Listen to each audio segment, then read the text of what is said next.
everyone, it's Katie with One Music School, and today will be a ukulele buyer's guide. Whether you're looking to buy your first ukulele or you're just looking to upgrade, hopefully this guide will steer you in the right direction.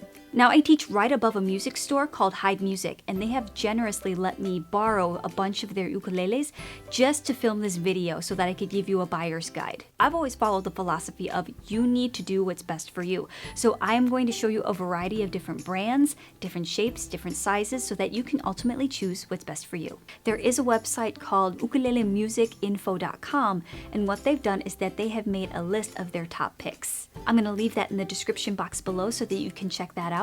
Make sure you check out all of the other great resources that they have on that website.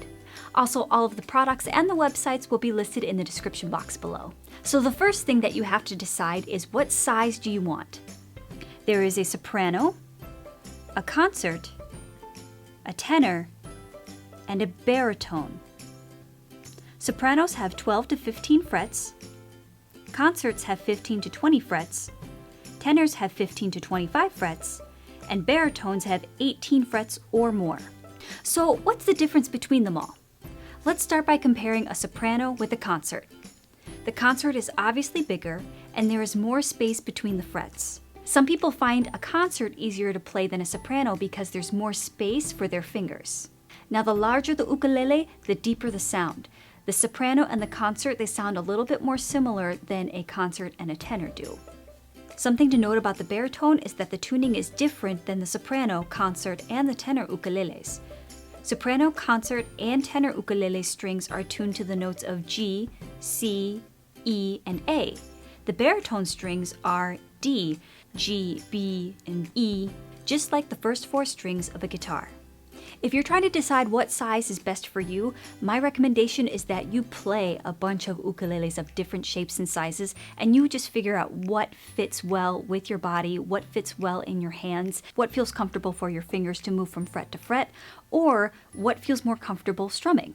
So what I would do, even if I don't know any chords, I would rest the ukulele in my hands this way, place it in my lap, and I would actually try to strum it.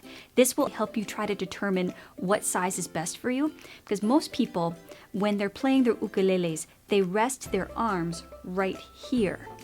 Now, if it's not comfortable for you, then you will notice very, very quickly as you are strumming up and down. Also, another thing to consider is what kind of music do you want to play? You will not be limited if you buy a soprano ukulele. I prefer my concert and my tenor ukuleles because they have more frets and I'm able to use different chord voicings that I wouldn't be able to use on my soprano ukulele. If that is something that does not interest you, well then you can skip those sizes and you can buy a soprano. This is when I tell my students, hey, just play as many ukuleles as you possibly can and you decide what sounds best for you. The second thing that you have to research is what is the ukulele made out of? It can be made out of solid wood, laminate, a combination of solid wood and laminate, and plastic. So when it comes to an instrument that is of a professional grade, the top, back, and sides are made of solid wood that was very carefully selected. While a beginner and intermediate model, they can be made of a combination of or entirely made of laminate. Laminate is essentially wood that is thinly processed and they are layered one on top of the other and held together by an adhesive. Laminate is just another word for pressed plywood. Using laminate to make instruments is cheaper to manufacture, therefore it makes it more affordable for the consumer. Solid wood improves the tone quality of your instrument. Something that is of solid wood is obviously going to cost more. So here are the pros and cons of different ukuleles made out of different materials. When something is made out of solid wood, it's going to improve the overall tone of the instrument. And overall, the instrument could increase in value over time if it is taken care of. Because it is made out of solid wood, it could be vulnerable to temperature and to climate. So if you don't take care of it or you forget to humidify it in a dry climate, you could ruin your instrument, and that can be very costly. Wood is porous, and it can absorb moisture or dry out. That also makes it vulnerable to temperature and moisture, and it can cause the neck to bend out of tune. So why would a company make an instrument that is out of laminate or a combination of wood and laminate? So the combination of laminate and solid wood is supposed to be a marriage in the middle of price point and quality. Usually a combination instrument has the back and the sides of the instrument as laminate, and then the top is solid wood.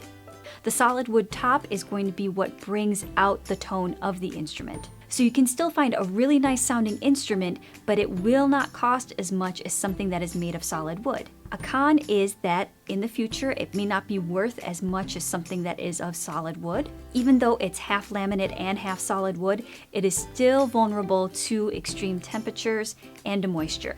You can still find an instrument that sounds fantastic, even if it is made of laminate.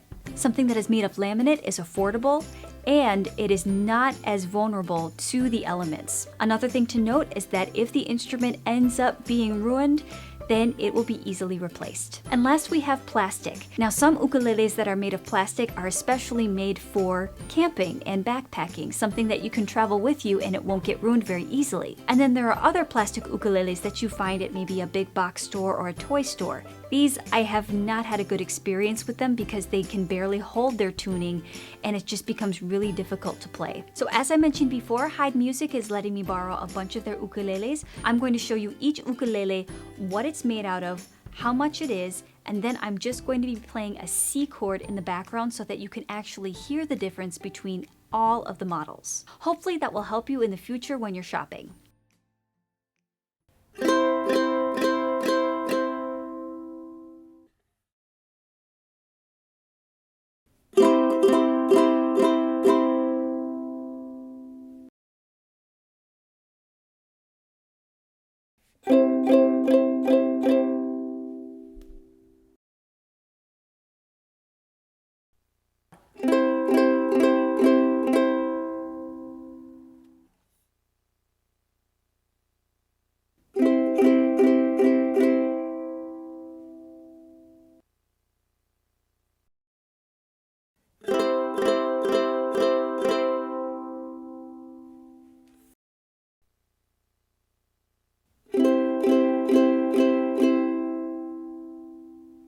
Purchasing a ukulele, really look at the condition of your instrument, especially if it's used.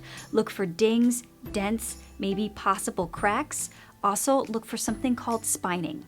I heard one person call this spining. I haven't seen any of that kind of term on the internet before, but I really like it, so I'm going to use it.